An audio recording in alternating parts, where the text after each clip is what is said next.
What's up, everybody? Welcome to Cornhole Geartalk, presented by West Georgia Cornhole and Titan Bags. I'm your host, Ben, and I'm here with my co-host, Josh. Howdy, howdy. I got you first that You time. did. You stumped me. Kendall. What's going on, everybody? I almost forgot what I say because you went backwards. No, I felt like I was like 15, like waiting for the teacher to like call on me to read. I was like, oh god. Oh, they went out of alphabetical Yeah, order. I know. Oh, no. I'm just gonna go home. Yeah. Well, we have the ACL Worlds coming up soon. We do. We are going to be there, and we're probably going to be, recording a few things while we're there. One or two. Yeah, so Yeah. maybe you'll have a chance to swing by, hang out with us for a minute, Mm-hmm. buy some new bags. I know. We're gonna It have our looks new there. so good. Oh boy, this is going to be fun. Mm-hmm. We've got some new bags getting released, new designs for the season, and then we've got some like all new bags, like completely brand new that will be coming out later. Mm-hmm. So stay tuned for those. That's going to be some good stuff. Yeah, because the initial list we're dropping is 10, right? And then we'll have 3 coming at you pretty quick within the first couple months. Some of those will be familiar. Some of them will maybe brand new. Yeah, we're going to have some new animals, right? Mm-hmm. Mm-hmm. Oh, It's a parakeet. hippopotamus. I was gonna throw a hippo in there. Hippo would be pretty good. It would be, I mean- it would look good on the bags. I think. Isn't it true that like hippos kill more people than any other animal They're the every most- year? Is it the any most animal? dangerous animal in the world Yeah, I think so. when it comes to Like killing animal humans. versus human? They are the most dangerous animal. Because in I've the heard world. that stat for like alligator and stuff like that that you would assume happens a lot. I don't know if it's everyone.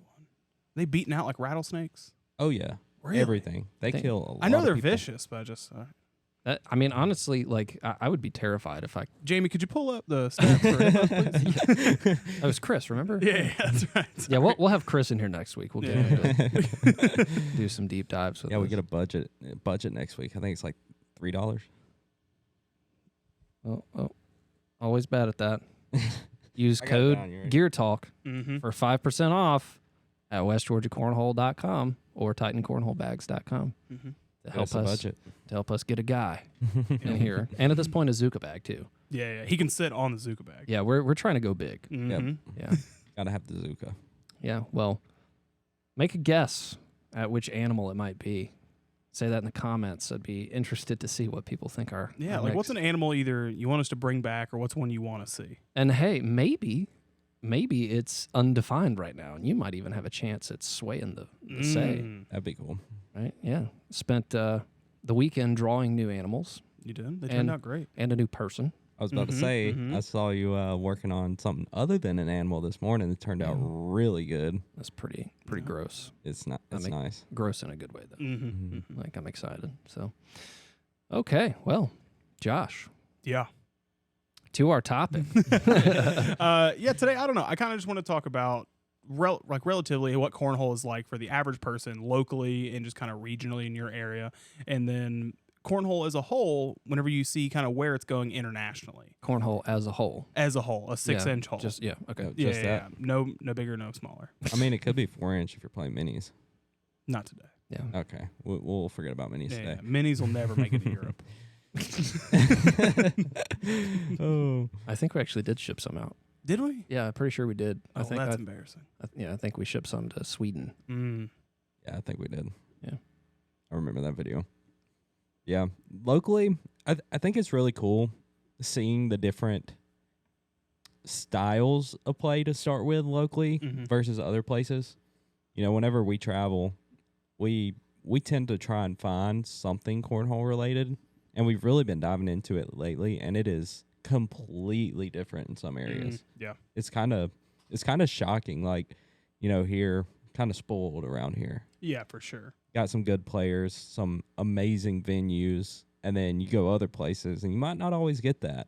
But I think either way, you still it's hard not to have fun whenever you're going somewhere new to play cornhole. Oh yeah, could you get that new variety? And like, as much as I really just play at the Hideaway, occasionally at the bar we'll go and play. But within our area, you don't see a lot of like roll bag players, for instance. It's not super common or popular around here. Obviously, it's a difficult thing to do. So obviously, skill wise, you're going to see percentages off. But I don't know. I feel like it'd be interesting to like travel somewhere where people play cornhole just almost in a different way, like where it's more normal, like where there's certain areas where like BG is the primary brand. Like I'm assuming a lot of those people are rolling, and I don't know. It'd be interesting to see something like that in the Hideaway. Yeah, I know when we went down to Florida, and we were a little bit north of like the really big cornhole scene. You know, down there, like Tampa area, like a little bit further south. You got the Rawls, Fisher, Blaine, all them. They play a lot down in that area. And we were up a little bit farther north, and I threw a roll bag, and you would have thought I just discovered fire. Like everybody was like, man, like congratulate me, telling me great shot and all that. And I was like, I mean, it was a pretty daggum good shot, but I guess they just don't see it a lot. Most of those guys down there are throwing fast bags. It's Florida, it gets hot, it gets humid, so they're just they were still playing caveman cornhole. Yeah. Apparently, but. It's just really cool seeing the different styles, like you were saying. Everywhere you go, it's completely different, which is it's kind of cool. It's weird to see and weird to wrap your head around, but it's actually really cool to see. I was thinking about when you were talking about venues a moment ago that we're definitely spoiled. Because it's like whenever we were doing the episode on the home cornhole setups, I think my biggest hang up in getting my home cornhole setup done is the fact that I've got just a really nice cornhole venue. Oh, yeah. Right here. Yeah. So like when I want to play, I can just, I'm going to stay a few minutes late at work. Yeah. And just hang out and play. It's the same reason I haven't got new boards. Right. Yeah. It's like, what's the point when you've got, the Taj Mahal right here and you're trying to build a shed in your backyard. Right. But it's like most people in places around don't have that luxury. Yeah. And so they have all these other pop-up places, the bars, the other places to hang out, people building these giant setups in their backyard to run little tournaments and stuff. And so there is a big perspective shift here from our worldview. Like we have it made. Oh yeah. Oh yeah. And so most of the time we kind of just gravitate towards playing here. Yeah, because I don't even really play. I haven't played in our most recent league, but it's still like I get the backyard cornhole experience because I'm on my lunch break and there's one other person playing. I'll play some cornhole. Like it's kind of the same thing as inviting a buddy over and playing at your house. But also if you want to play in a larger tournament and you want more people to play with, it's also here. So yeah, I feel like definitely spoiled. Yeah, I think we're also spoiled in the level of play we have, not just the venues, which. Not only the Hideaway, but the other little bars we play at, everything. It's just great all around in this area. And then on top of that, not only do we have a lot of experienced players who, you go to a blind draw and you draw one of these top dogs and they will be, even if you can't hit the board, they're going to be so good to you. They're going to help you out, all of that. And it's not just a bunch of those good players. We also just continuously are having new players jumping in just because, we got these nice venues, people see it, and it's broadcasted a lot in this area. You got one of the biggest board and bag brands right here. Of course, it's going to be broadcasted more, and so we've got a constant influx of new players too, and I love seeing that. Yeah, same. Yeah, I get a lot of people, just from around the community ask me, like, what do you guys do there? Because, most of these people are not, really deep into the cornhole scene. Yeah. And I'll go to the gas station, have a hat on. They're like, oh, you work at the cornhole place? Like, yeah. Like, what do you guys do? It's like, you just got like a gigantic place to play cornhole? Like, how are you guys making money? That's what they thought, yeah. Yeah, like, well, we manufacture the stuff, but we do have a place to play. And then occasionally I'll see people show up. They're like, oh, hey, I met you like a month and a half ago. Like, good to see you come by. Yeah, there's a lot of times we'll be playing League and some new people will walk in and you can see them as they walk in, checking out the bags they walk through, and then they get to the Hideaway and they're just like, what is that culture shock got to be like? Like somebody, that's got to be wild. Dude, like people who are not deep into the cornhole culture walking into, a Scoreholio tournament that's, really deep in brackets or round robin or something, and they're like, what is going on? It's weird because it's like I feel like it wouldn't be that big of a culture shock like if even if they were here, like at a cornhole place, and we were like, oh yeah, we have a basketball court in there, and there were 30 people going to town, like it would be like, oh, that's weird that you run a basketball league, but cool, I'll accept that. But it's on the same scale. It's just cornhole. Right. Which I feel like that's the issue for them. It's like, And what? like going back to some of the things we mentioned before, a lot of these people, well, I mean, they've played bust rule, they do different scoring and all this stuff. So when they come into a competitive league and they walk in, they're like, wait, so what are the rules? Well, I mean, the rules are just unspoken. Everybody knows them. Yeah, it's like, cornhole. yeah. Right. So you have to explain some of that stuff. It's like, well, this is going to be interesting. Yeah, I can't remember where I was. It was last week.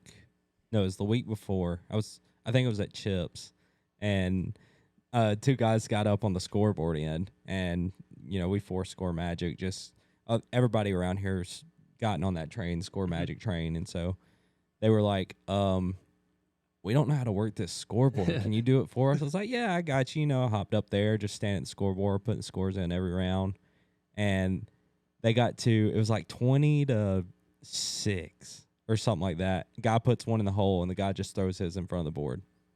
Guy puts another one in the hole. He throws his other one in front of the board. I was like, I looked at him. I was like, we don't play bust, right? He goes, what? Oh, no. And at this point, it's just way too late. Oh, no. Like, that was game. Nothing he no. could do. Other guy threw a 10. Oh, no. He put his last two in, but at that point, nothing he could do. When they're tracking bags in, on, and off the board, but then you also assume they play bust. Yeah. They care a lot about their stats when they play bust. I mean, most people wouldn't know the difference. I Yeah, guess, they yeah. wouldn't. Yeah. And I mean, most of those people that they don't even know they're tracking all that stuff, Yeah. It's like, oh, it's just an easier way to get the score. That's, I mean, Mm-hmm. honestly, me now, I can't hardly use a manual scoreboard. I'm like 10 on 6, and I'm like, wait, 1, 2, 3, 4. Yeah, 4. Oh, see, that's how I feel about the score magic. I'm terrible at it. I see. I could not stand it at first, and now I can't do without it. Yeah, it messed with me at first. I'm like, oh, what do I do? You click that one. It's like, how many in, on, whatever. And now it's like, this is brilliant. Like, Yeah. it's so good, so convenient. So do you feel like that's becoming more normal, like even at small places? Like if you're going to play at the bar, people are running score magic as compared to just the scoreboard? I would say it's starting to catch on more. Mm-hmm. Prime example, we were looking around for some tournaments on our last vacation, and we were going back on previous weeks. Mm-hmm. Just kind of gauge the competition, see how serious it might be. And I would say he's invested. Going on vacation and doing research about previous tournaments. It happens, but it was really about 50-50 down there. Sometimes past tournaments you'll see the SPRs, or they'll track each game, and some it'll just be no information available. Mm-hmm. So it was really 50-50 down there, and I feel like that's kind of how it is most places. More people starting to lean towards the SPR, keeping up with all that. Yeah. And I think the more serious you see the game, it'll lean even heavier towards that SPR. For sure. I would say that's something that I feel like if I were to travel to another state or even just another like area in Georgia and play in a local like cornhole event, and I noticed that they were using score magic, I would immediately assume the skill set like in the room is higher than if there was just a basic scoreboard, for sure. Yeah. And then you get the other side of that. There's some guys that, they go to a bar to just have fun in a blind draw. Mm-hmm. They're not going to run the score magic just because they don't want to mess their SPR up. Because you get to a certain point, like Bruce, I think he's high 60s now. If he goes chips on Wednesday and wins every game, but isn't throwing top of his game, he will lose SPR for going undefeated. Yep. And so you get a lot of people that watch that kind of stuff too, which I enjoy. There's some nights where I'll get a bad partner and I'm like, I'm not going to run SPR, and then I just get up there. I'm like, I still want to see what I throw. So, yeah. But there are some people who do that just to keep that number up. God, that's really interesting to think about, like when to use SPR, or I guess when to use score magic to calculate SPR and all that stuff. I've never really thought about that too much. Yeah, I never thought about that, like depending on the people you're playing with, like the people you're around, like how much that's going to affect you. So talking about playing at local things, us playing here in the Hideaway. It's like when you branch out past your local area, you go to a regional, or you go to an open, a national, go to check out some of these things and see what it's like. Or Worlds coming up soon. I mean, it's like a different pace. Oh of yeah, cornhole. for sure.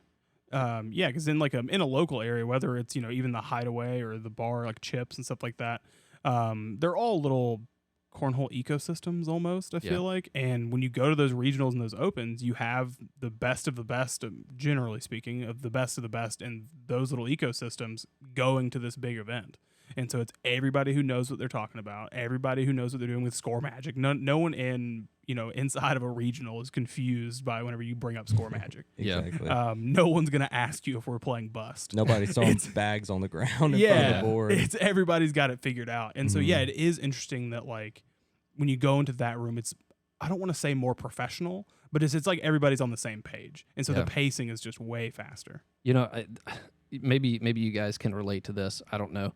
But the way that it felt to me the first time that I stepped out from like our West Georgia Cornhole League out into the the big world of cornhole, it felt like the difference between my normal commute to work each and every day to the difference of like going to the airport for the first time. That's like you walk in there, you're like, whoa, this is a lot going on, and everybody's going places, knows what they're doing. Like it can be overwhelming at first. Oh, yeah. But once you get into the mix of it, I mean, it's pretty cool. Like, I love to see that the way that cornhole operates is you've got tiers just like every other sport that exists. You got your little league baseball teams and your pickup games and all that kind of stuff, your homegrown softball leagues, whatever.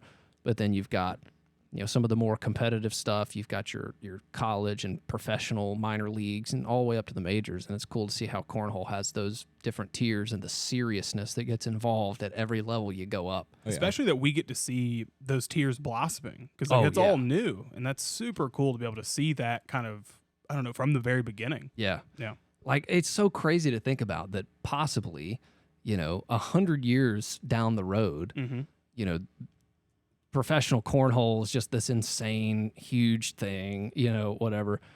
And then people will look back on it, and there's going to be YouTube channels about stats and all this. Oh, my gosh. And like talking about, there was this company back in the day, still making stuff now, might be a different name, but these guys, they made some of the best cornhole bags and boards could ever be played on. I still got my Apaches.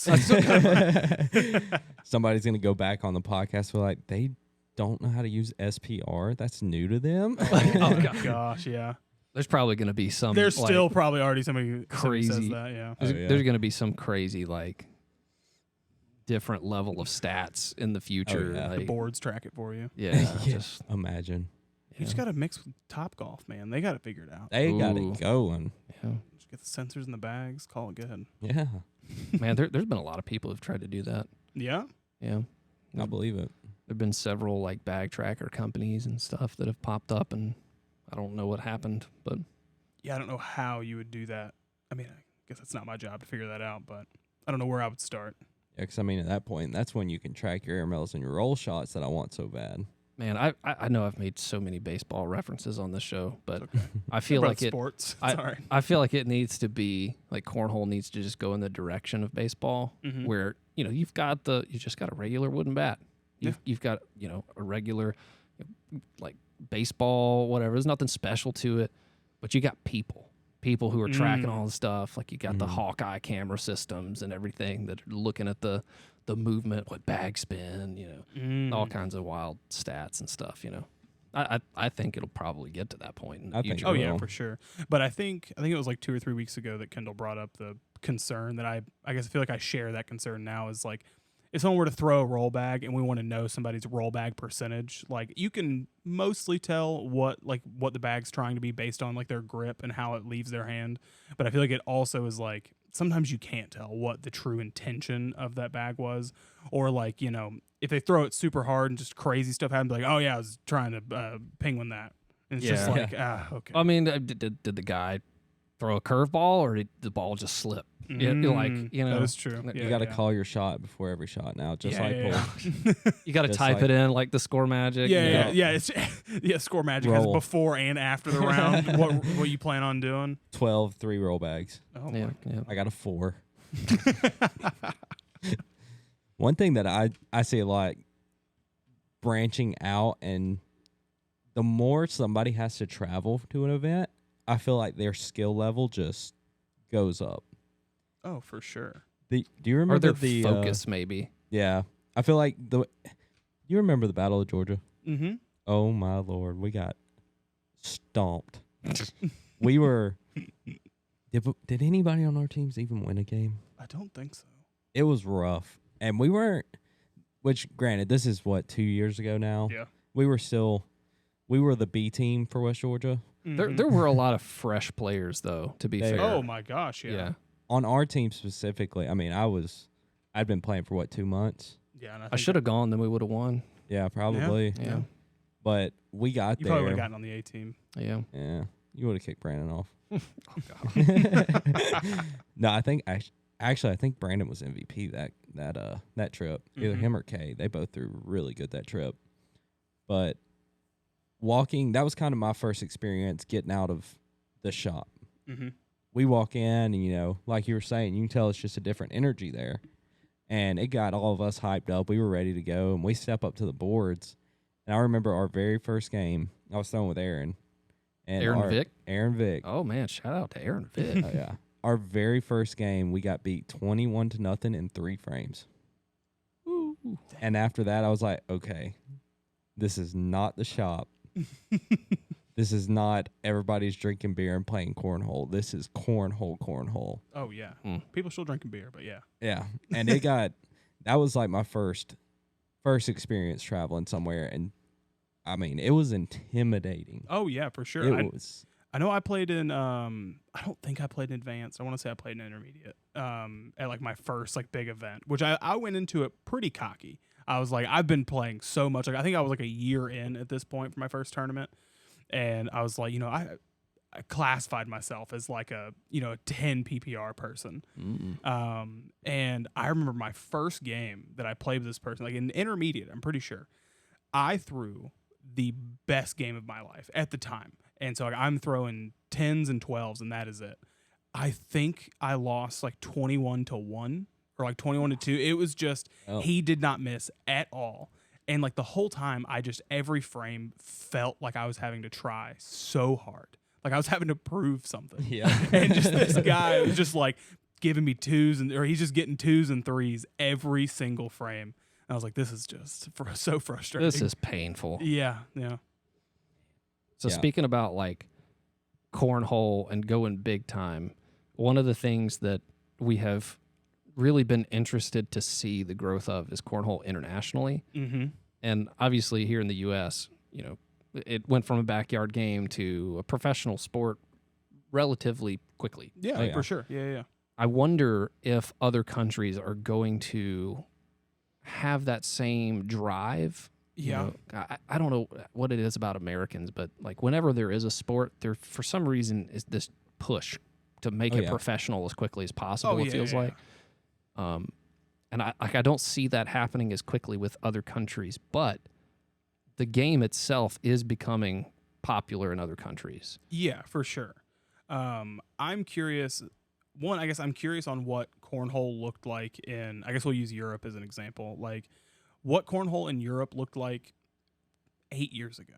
Like, was cornhole even a thing? Like, I guess I don't know, like, from an ignorant standpoint. Like, I don't know if that was even, like, if there was even 10 people in all of Europe that just have cornhole boards.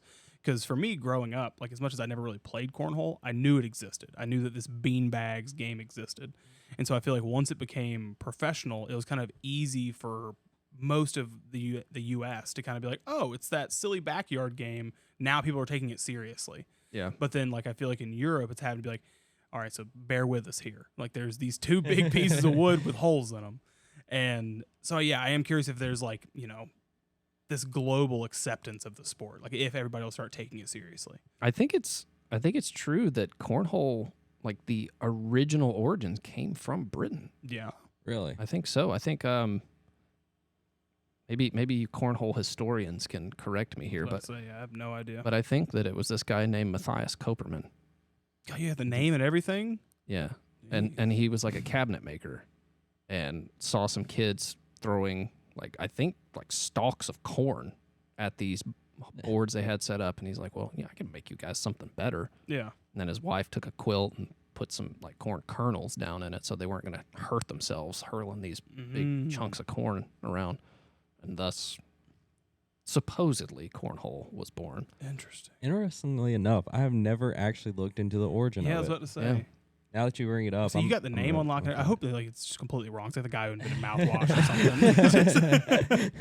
I don't know. Maybe, yeah. And I also have heard other stories about some Native American games that were played that were similar to cornhole as well. So there's questions about where it came from specifically, but there's this idea that, well, maybe it might have come from this British guy, but whatever it is, somehow it developed into what it is today. And for the most part, we unanimously agree on what cornhole is now. Yeah, for sure. Yeah, and what you were saying going back, like, how big was it? Like, when I think of cornhole outside of professional cornhole, like how I saw it before I started working here, I think of tailgating at a football game.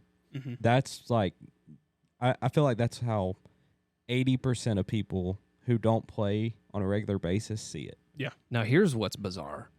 So my life with cornhole, the majority of it has been spent in the competitive environment. So I have actually never played cornhole at a tailgate or anything of that nature. Now, like, I've done cornhole at backyard barbecues and stuff, but only after getting involved in the competitive cornhole. I was about to say, I maybe threw one bag like ever before working here. So I've only been into it since it's been a successful pro sport, essentially. That's definitely a really interesting take. I had very different motivations to get into cornhole than a lot of other people. But it is funny to have that lens where, like, I started with the competitive side of cornhole and then got into we're hanging out. I've got my cornhole boards. Let's pull them out and have some fun at the barbecue or whatever. Yeah. It is interesting to think about it that way. Yeah, because that's where I started. We'd be sitting in the house. We'd get bored. We're like, let's go put the cornhole boards in the backyard. And we would stand behind the boards, throw them underhanded, overhanded, just horsing around, having a good time. And then also tailgating at the Georgia games. You'd see a bunch of people playing there. We had some really like tiny ones, like Walmart ones, and I think we used them one time and broke them. Sounds about right. That's the only real experience I had. I had no idea when I started working here, and so I guess I had some of that, association with the backyard style game. And then once I started working here and started doing the blind draws and just throwing at lunch and everything, I was like, wow, this is crazy. You remember me asking you about what my first bag should be? No. It was right after we moved to this shop. We had to ride back over to the old shop to shoot film for the Scoremate, one of the lights. And the whole way there, we were talking about what bags. And I was like, well, this one's like 6'8", and this one, is it that much? I remember that conversation. I was so confused, but I was so intrigued. I was probably nerding out the whole time. Oh, yeah. It was a good conversation. Really good conversation. We wound up going with the Devastators. There you go. Okay. It's a good first choice. It was a great first bag. But then diving into that side of it, it made me appreciate the backyard side of it more a little bit too, I think. Yeah. Oh, absolutely. Yeah, I mean, obviously being confident in the sport in general makes me more accepting of like, we'll set them up and play in the backyard. But I feel like since working here and seeing not just the pro side of it, but also seeing the local side that we also have an impact on of like, people who move into a new house and want a new cornhole board for their new house or whatever. I feel like it's definitely caused me to grow, I guess, and enjoy that side of it as well. But going back to like the international side of you were saying, like not having that foundation that you feel like a lot of people have, or people see it as this tailgating sport specifically. I'm still super curious on how either Canada, Australia, or Europe, like what they see cornhole as. Like, do they have that association? So here's what's interesting. So cornhole in Sweden is becoming a thing. It is. And the way that they have gotten started playing cornhole in Sweden is because of the corporate world, which sounds very interesting. But apparently, companies in Sweden, they have a lot of just extracurricular activities that their employees do. They get a lot of field right. trips. Right. Yeah. Just like, mental health day kind of things for employees. And so Must be nice. apparently, We got one Friday. What do you mean? No, it's true. there's a guy in Sweden who that's what he does. Like his job is to do those events and stuff for other people. I may have this slightly incorrect, but maybe I think I'm getting close. And he decided, well, let's do cornhole. Yeah. He saw it over here in the U.S., thought it was really neat and fun, and so started buying cornhole boards, and now goes around, and all these people are being introduced to the game of cornhole and getting to play on, like, for their first cornhole boards, like really nice boards with really nice bags.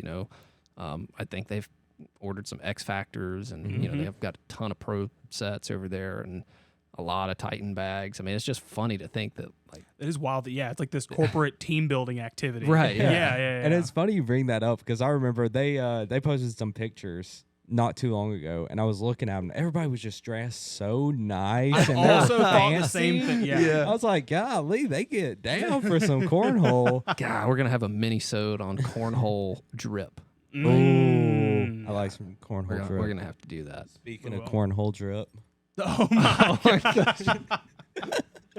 For those of you just listening, he has the Titan logo that he zip tied to his chain in beautiful fashion. It looks lovely. You gonna sleep with that on tonight? I'm honestly kind of digging it. I'm gonna print one that's like gold or silver or something. Make it a little fancier. Look, man, he believes in himself. What's the saying from Teddy Roosevelt? Like, believe you can, you're halfway there.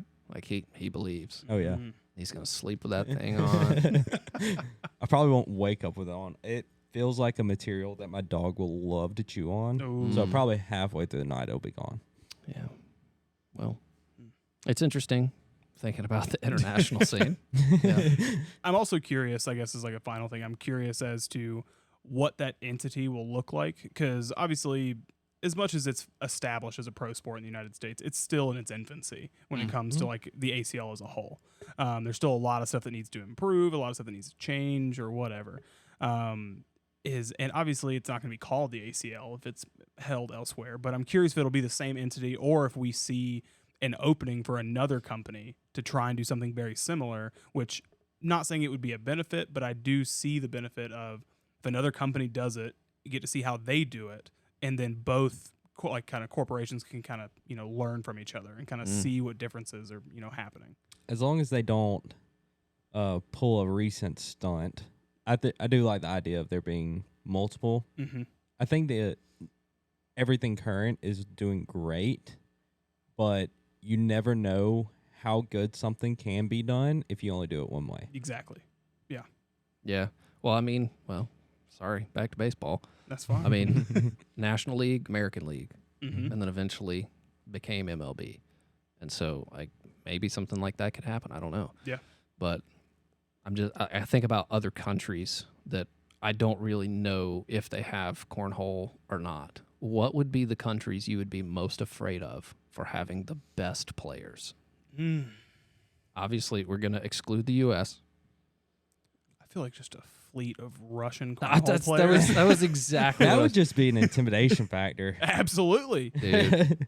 God, you just think about some Russian dudes who, like, the government just said you have to beat the Americans. Exactly. At this game. Yeah. Like this is your life now. And I kid you not, Get good. you kind of were playing off this earlier. You said, who'd you say? I don't know what. You said a lot of names. No, you were talking about Teddy Roosevelt? No, you were talking about a country that would be really good. I can't remember what you said, but I don't think I said that. I would be intimidated by Costa Rica. I think you said Dominican Republic. Yeah, you said Yeah. Whenever we went down to Costa Rica a while back, and some of the games they're playing down there, just the kids running around through the towns and everything, they make stuff up and they're good at it. Yeah, I mean the DR, they hijacked baseball. So like you've got all these guys down there, and it's really like in pockets, like these little pockets of cities. They just get so good. It's like what they do. And I mean, I could definitely see, some of those guys and down there, Costa Rica, Dominican Republic, some of those folks really getting pretty good. Yeah. And I feel like now, especially there was an announcement a couple weeks ago, some pros going to the Europe Open. Mm-hmm. I think if we start seeing more of that, I think we'll see some more growth too. Oh, absolutely. I mean, didn't it was last year Jordan Power, he went up to the Canada Open. Mm-hmm. He actually swept it. But I know every year at the Canada Opens there's a bunch of US pros that go up there. Mm-hmm. I feel like that Canada is growing really fast. Yeah, Canada. There are a lot of Canadian professional cornhole players that do make the trip down to the U.S. to play in a lot of the events. Yeah. Yeah. And But there's a those lot of are stuff booming up there. yeah, I feel like US and the Canada scene are kind of intermingled Mhm. already just cuz I mean, we're neighbors, so it's very easy to do, but I think you start seeing more of those, those top name pros from the US or from Canada even going elsewhere. I think you'll start to see some growth that way too. Mm-hmm. What do you feel about like Australia or Brazil? Australians are good at everything. Is that like a thing for sports? Not only sports, but just I don't know. I really never hear anything negative about Australia I apart guess from the that's true. animals. Yeah, it's like Yeah. they have just the world's deadliest everything, but the people are pretty dope. Yeah. Yeah. I would travel to Australia for a cornhole tournament. Oh, 100%. absolutely. Oh, that'd be Yeah, awesome. Yeah, If I could go anywhere to play a cornhole tournament, that'd probably be it. yeah. I'd be pretty curious to see what the cornhole culture would develop like in Australia if it was on the same scale. Because I know cornhole's already out there, and I know it's a pretty popular thing. But if it was on the same scale as the ACL, just like obviously it's a large, continent. What do they call it down there? They call it something different. Isn't it called Woody?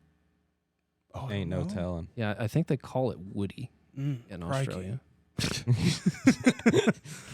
Jeez. God, I was about to try an Australian accent. That would have been. You didn't want to bad. commit to it. Nah, I was scared. I went through the same thought process. It's all right. I might. You want to play some Woody? Oh, there you go. It's pretty good. But I think it will be interesting. I think it's a little bit down the road, but seeing all the different cultures just start to combine. Yeah. And I think that will be super interesting. I mean, there might be those Australians, they might think something crazy that we've never seen.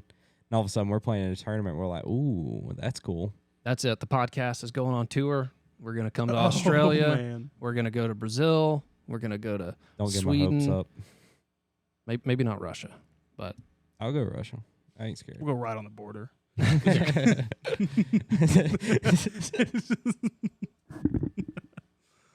yeah. What would the North Korean Oh, Lord. team? Ooh, like- the North Korean cornhole team. Yeah, that'd be interesting. I think they'd be pretty cracked. Think so? I think so. I think so. Yeah. Yeah. That's one thing I am curious about too when it comes to cornhole. This may be a big statement, but when you have sports like baseball or any other major sport, there's a lot of, I guess, like outliers of, circumstances that cause you to perform in certain ways, like whatever. I feel like cornhole, there's not a lot of moving pieces. Are you talking about like performance enhancing drugs or No, just like if it's windy, there's 30 other people Oh. on the other team. Like I feel like there's just if someone's pitching the ball to you, it's different every time. Right. But in cornhole, like it's just you in the bag. Obviously, you do have to worry about your opponent. You have to worry about blockers, and let's the Dominican Republic. If we just had just this amazing person who came out of nowhere who just had 100% airmail accuracy. Yeah. Like I feel like we can't be that far away from where we have. That's gonna happen. Oh yeah, It's gonna 100%. We've happen. got to we're eventually gonna have that one person because we have big names in cornhole now. We have the Matt guys, we have the Jamie Grahams, Jay Rubin, Jordan Power. We have all these people who are like, oh, they're so good, and it's like, yeah, but they're not like we haven't found that like inhuman Right. cornhole player. See, Um, and that like when it gets to that level though, Yeah. I feel like that's when this whole team's business is really gonna make it. Yeah, and so that's what yeah. I was gonna say is I'm curious as to at what point that person is from like Turkey and they're really good at cornhole and they're getting traded to like the Canada cornhole team. Ooh. Yeah. Like at what point will cornhole get to there? Start seeing some international trade. Golly, it'd be Mhm. so good. When are we gonna have like legit college cornhole teams? That I think that has a lot to do with just time because it's like Yeah. every high school you go to, like it's expected for them to have a football, baseball, basketball team, etc. But it's kind of like Kendall's mentioned before, like with fishing, like it's not a complete just 100% standard for a school to have like a fishing team or a fishing club. I think it'll just start off as clubs where Well, it'll, The team thing is gonna have to become a thing. Yeah. for a lot of that to happen. I love the team Yes. format. I do too. It's such a good format, and I think if we start seeing that develop more, I think that's when we'll start seeing the college, the actual college teams start to really develop. Because right now it's just like college opens. That's it. You go play in an open at the college level. You can make a run that way. I'm telling you, man, like I'm at the point where like I love watching individuals. I enjoy that aspect of it. But I find myself rooting so much more for the team part of it. Not teams, but like we have our Titan pros, right? Yeah. So I'm like rooting for the Titans, Yeah. right? And I want to like have a club jersey. I want to throw that on. Yeah. Yeah. I want to go sit in the stands and cheer for the Titans, right? Instead of just picking, cheering for Tiger Woods, whatever. Yeah. Right? Yeah. Same. Going down that road, how long do you think it'll be before like Titan Bags has a team, and then they, they draft based off? That's going to who come they down to want. franchises. Yeah, because then you get, I don't know how I'm trying to put this in words, but you see like certain teams have certain, going back to baseball, Atlanta, everything they wear is Nike. It's Nike, right? Still. That's what I was gonna say. I I don't doubt it'll get to the point to where the bag companies are the teams, because it's kind of like for basketball, you have the Spurs, not Team Spalding. Yeah, but And like so, you get a Georgia team, and Right. ran by Which, a I mean, big probably company. eventually one day, like Arthur Blank is going to own the Georgia team or Yes. like something like that. Yeah. But maybe not. But I'm you ready get to the s- idea. I'm ready to see get to that point though. Oh, I am too. I would mean, love to see it all- regionally. I think that would be Yeah. the most interesting, like the Southeast, Northeast, like whatever. Yeah, Yeah. because I actually invested a lot of time into watching the team events this year, and it was honestly refreshing. Mhm. You can watch doubles, singles, all that all day long, but the second you get down to a match where it's two really good teams and whoever wins that game, their team wins, that gets intense. Yep. Well, so like right now, you've got the team format where it's still kind of just in the ecosystem of the ACL. It's under the wing of the ACL. When this stuff gets, I imagine their plan with it is to start building these up and then selling franchises. Absolutely. And then at that point, whenever the franchises become real, that's when business is going to start really ramping up for the fan base of it all. Oh, absolutely. Because it's like, oh, hey, the Georgia team is going to play against the Illinois team or Yep. whatever it may be, the Chicago Spinners. And it's like, this is our team. Like the people of this state are invested in this and want to make sure we make the right trades, that we've got the right people. And I can't wait for it to get to that point. And I feel like that does, I'm just now thinking about it, I feel like that makes it a lot easier and a little bit more tangible for the people who are uninformed on Cornhole to get into it. Yeah. Because there are so many people who love the Falcons, love the Bulldogs, but probably couldn't name you more than 2 players on the team. Yeah. And it's more so, like they're currently 60 years old. They probably loved the Falcons 30 years ago. Yeah. And it's just like, that I feel like once Cornhole gets to that point to where you don't have to know every pro player's name, and like that's how you're keeping up with the team that they like. And once it's just a logo, a location, they can get passionate about it, have at it. Yeah, you associate yourself with that, that team, that franchise, that brand, whatever it may be, and like that's what you root for. And having that fan loyalty, that fan base, I think is going to be cool. Yeah. Well, I can't wait for the future of Cornhole. I can't even. I think it's gonna. I don't think it's gonna is the stop. future, Ben. So yeah. We got boards with X's on them. This is the future. Welcome to the future. Are they X's or triangles? Oh, if you paid attention on the X Factor episode, you might know it's actually the triangle factor. Triangle factor. Yeah. That sounds better. Does it? Yeah. Oh. All right. Once again, just a reminder: use that coupon code that you see up there. Follow us on Spotify. Subscribe on YouTube and like this video.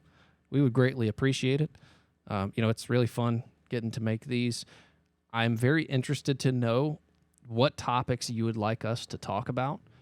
what things that you would be interested in hearing us dive into. So leave us a comment about what you would want us to jump in and discover, talk about, that kind of stuff. Yeah, get our budget up so I can get me a better real chain, a real one. Please. Rough, man. Go into the zip ties. All right. Well, we appreciate you watching, listening, whatever you're doing, and we will see you on the next episode. Toodles.